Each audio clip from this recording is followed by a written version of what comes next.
Sering mengalami kejang secara berulang atau kejang hingga hilang kesadaran. Hati-hati, itu pertanda dari penyakit epilepsi. Penderita epilepsi bisa mengalami kejang dimanapun dan kapanpun tak mengenal waktu. Lalu, apa penyebab seseorang bisa mengalami epilepsi? Saksikan Hidup Sehat Plus kali ini yang akan memaparkan epilepsi secara jelas bersama Dr. Nurul Rahmawati, spesialis neurologi, dan Dr. Gigi Tengku Anissa di segmen berikut ini. Selamat menyaksikan. Jadi pemirsa di rumah nih pasti penasaran dong, apa sih itu definisi epilepsi? Jadi epilepsi itu gimana sih sebenarnya, Dok? Oke, epilepsi itu merupakan kejang berulang. Dalam 1 tahun itu bisa 2 periode atau mungkin lebih gitu. Berarti itu epilepsi itu kejang yang berulang ya, Dokter? Iya, benar. Jadi kalau misalnya ada pasien baru kejang sekali, belum bisa dikatakan epilepsi. Jenis-jenisnya katanya epilepsi ini kan ada beberapa jenis. Kira-kira jenisnya itu apa aja, Dok? Jenisnya tuh macam-macam. Yang pertama, kita harus bedain dulu bahwa epilepsi ini ada 2 macam.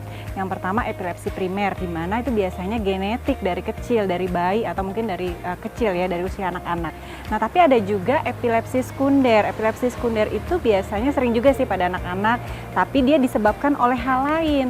Misalnya karena ada tumor otak, infeksi otak, kemudian ada stroke atau cedera kepala, atau hal-hal lain misalnya metabolik, gula darahnya naik, kadar garam dalam tubuhnya naik, dan sebagainya. Jadi epilepsi ini kan memang ada beberapa yang dirasakan oleh anak kecil ya, Dok ya.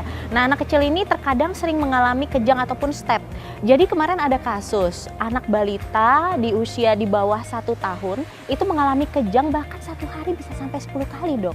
Nah, ini kategori epilepsi apa bagaimana, Dok? Kalau masih di hari itu kejang, itu belum bisa dinyatakan epilepsi. Tapi kalau misalnya nanti dalam 1 minggu lagi kejang lagi, baru itu bisa kita nyatakan sebagai epilepsi. Kita harus pastikan dulu apakah ini kejang demam atau bukan.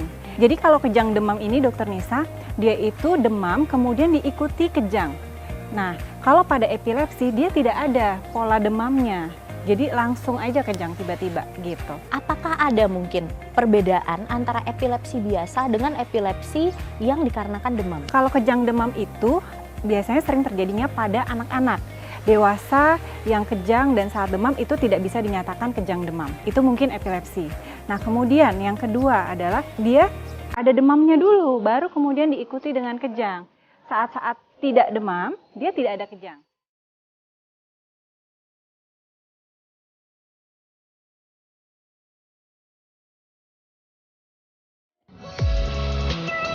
Nah, Dokter Nurul, tadi kan Dokter Nurul sempat bahas nih, kalau salah satu pemicu kejang pada pasien epilepsi itu demam nih, Dok. Ya. Nah, ada lagi nggak pemicu-pemicu lainnya yang bisa memicu terjadinya kejang pada pasien epilepsi? Ada, Dokter Nisa. Yang pertama makanan, di mana makanan ini misalnya makanan-makanan yang mengandung monosodium glutamat atau disebut juga bahasa awamnya mecin gitu ya. Kemudian yang kedua coklat.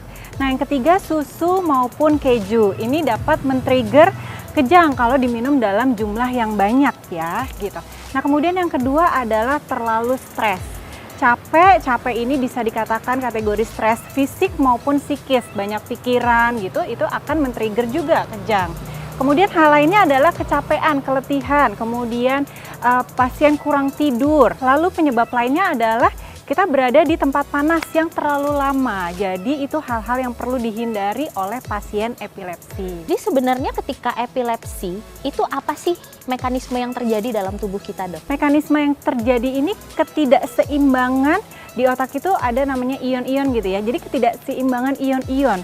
Ada perubahan ion-ion di dalam otak yang kadarnya melampaui batas. Nah, itulah yang menyebabkan terjadinya kejang secara mendadak ya, Dok. Benar. Nah, Dokter Nurul, ini banyak juga nih mungkin yang harus diluruskan ke masyarakat kita. Katanya jika kita menggunakan misalnya sendok ataupun benda-benda yang sudah digunakan oleh pasien atau orang yang mengalami epilepsi, terutama yang terkontaminasi dengan air liur, Dok, katanya bisa menular. Nah, ini fakta atau mitos? Ini mitos, Dokter Nisa. Jadi epilepsi itu tidak menular lewat droplet ataupun hal-hal lain atau bersentuhan itu tidak akan menular. Nah, jadi nih dari penjelasan Dokter Nurul tadi bisa kita simpulkan ya dok, jangan sampai orang-orang yang menderita epilepsi itu menjadi rendah diri, menjadi takut bergaul ataupun jadi stres ya dok. Iya. Karena epilepsi ini tidak menular gitu. Benar. Bahkan kita perlu mengayomi orang-orang epilepsi ini ya dok ya. Pasien epilepsi itu jangan dikucilkan. Kita harus dekatin karena kita harus tahu juga saat dia kejang apa yang harus kita lakukan gitu. Oke, nah dok, jika sudah terjadi epilepsi dok pada seseorang, apakah semakin lama dia akan semakin parah atau mungkin ada penyembuhan tertentu yang bisa terjadi dok? Yang pertama, epilepsi itu kan terjadi karena kerusakan di otak. Nah, kalau misalnya pasien tersebut kejang terus-menerus, namanya status epileptikus, kejang lebih dari 5 menit atau bahkan lebih dari 30 menit, itu akan menimbulkan kerusakan otak lagi yang lebih masif, sehingga ini tentunya akan membuat parah pasien tersebut gitu, kesadarannya atau tingkat kematiannya gitu. Oke, tapi bisa disembuhkan kan dok? Iya, epilepsi itu bisa disembuhkan. Jadi dengan cara minum obat-obatan secara teratur. Oke, berarti memang benar ya epilepsi dapat menyebabkan kematian, apalagi epilepsi yang mungkin tidak ditangani oleh pihak medis ya dok? Benar, kalau epilepsi kejang lebih dari 30 menit dan tidak ditangani oleh medis, ini tentunya akan menyebabkan kematian. Nah dok, bagaimana dengan pasien-pasien yang sudah degeneratif atau sudah tua? Apakah mungkin ini bisa makin parah atau mungkin bisa muncul tiba-tiba? Pada pasien-pasien tua ini seringkali kita menemukan pasien epilepsi. Nah, penyebabnya tidak kita ketahui dari hasil gambaran imaging otaknya, itu nggak ada apa-apa. Artinya bisa jadi ini karena proses degeneratif, karena adanya atrofi atau penyusutan pada otak tersebut. Makanya bisa terjadi kejang pada usia lanjut. Nah bagaimana dok, kalau misalnya dari muda apa yang harus kita lakukan untuk mencegah epilepsi ini bisa terjadi? Kalau untuk mencegah terjadinya epilepsi, mungkin ini mencegah terjadinya bangkitan atau kejangnya itu sendiri ya. Yang tadi kita hindarin makanan-makanan yang tentunya menyebabkan atau men-trigger terjadinya kejang. Kemudian kita harus menghindari terlalu capek fisik maupun psikis. Kemudian harus tidur cukup dan sebagainya, Dokter Nisa. Nah, selain itu kita harus minum obat secara teratur. Itu kuncinya.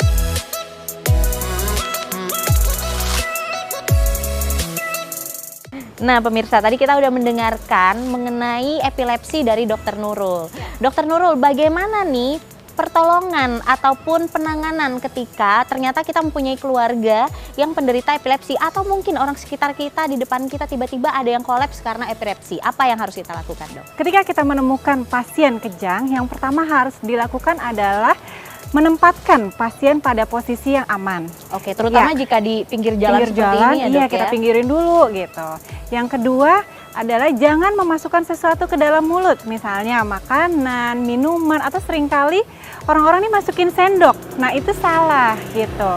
Kemudian yang ketiga adalah kalau misalnya kejangnya lebih dari 5 menit, kita harus segera telepon 119 untuk penanganan medis lebih lanjut. Dan juga yang terakhir adalah kalau misalnya pasien kejang, kan ada ini yang tipe kejangnya kaku. Nah itu jangan dipaksakan diluruskan, nanti khawatirnya menimbulkan fraktur atau patah tulang. Tadi kita udah membahas mengenai jenis-jenis epilepsi. Sekarang kira-kira jenis kejangnya, ada berapa macam sih jenis kejang yang bisa terjadi dok? Yang pertama jenis kejang itu ada tipe yang parsial. Parsial itu artinya pasien sadar penuh. Jadi dia kejangnya cuma separuh, biasanya separuh badan. Nah kemudian ada yang tipe general. Tipe general ini biasanya disertai dengan penurunan kesadaran. Tapi ada juga tipe yang dimana tadi kan ada yang tipe kaku gini, ada yang kejat-kejat gitu ya. Nah kemudian ada yang kaku dulu, baru diikuti kejang-kejang seperti ini. Lalu kemudian ada juga pada anak-anak seringkali tipe yang absan. Absan ini anak tersebut cuma bengong seketika saat lagi melakukan aktivitas gitu. Seandainya nih ternyata kita ada mengenal seseorang yang memiliki epilepsi. Iya. Apakah dia bisa beraktivitas 100% sama seperti kita yang lain yang normal atau ada batasan-batasan tertentu dok? Tentunya Dokter Nisa ada hal-hal yang perlu dihindari oleh pasien-pasien epilepsi. Yang pertama hindari menyetir karena tentunya ini akan bahaya ketika kejang tersebut timbul saat pasien lagi menyetir. Yang kedua Dokter Nisa, kalau misalnya pasien tersebut memiliki epilepsi, jika di tempat umum misalnya di kolam renang, nah itu harus ada yang mendampingi. Karena khawatirnya ketika kejang pasien tersebut jatuh ke kolam malah membahayakan keselamatan pasien. Oke, ya. baik dok. Nah hal selanjutnya Dokter Nisa, adalah memasak atau yang berhubungan dengan api. Ini juga perlu diwaspadai oleh pasien-pasien epilepsi dan tentunya oleh keluarga pasien yang epilepsi. Sehingga ketika melakukan aktivitas-aktivitas yang tadi saya sebutkan, itu perlu pendampingan. Nah dok, ternyata memang untuk orang epilepsi itu harus didampingi ya dok, terutama dalam melakukan aktivitas-aktivitas yang vital ataupun bisa membahayakan keselamatannya. Benar. Oke, dokter terima kasih atas Iya. informasinya yang Sama-sama, sangat penting dan Dokter menarik Nisa. tentunya. Ya. Nah pemirsa, itulah dia tadi pembahasan mengenai epilepsi bersama Dokter Nurul. Saya Dokter Tengku Anissa dan Dokter Nurul untuk Hidup Sehat Plus. Menopause adalah sebuah fase reproduksi yang tidak bisa dihindari oleh kaum wanita. Meski demikian, waktu memasuki masa menopause setiap orang berbeda-beda. Dapatkah menunda masa menopause? Simak informasinya setelah yang satu ini.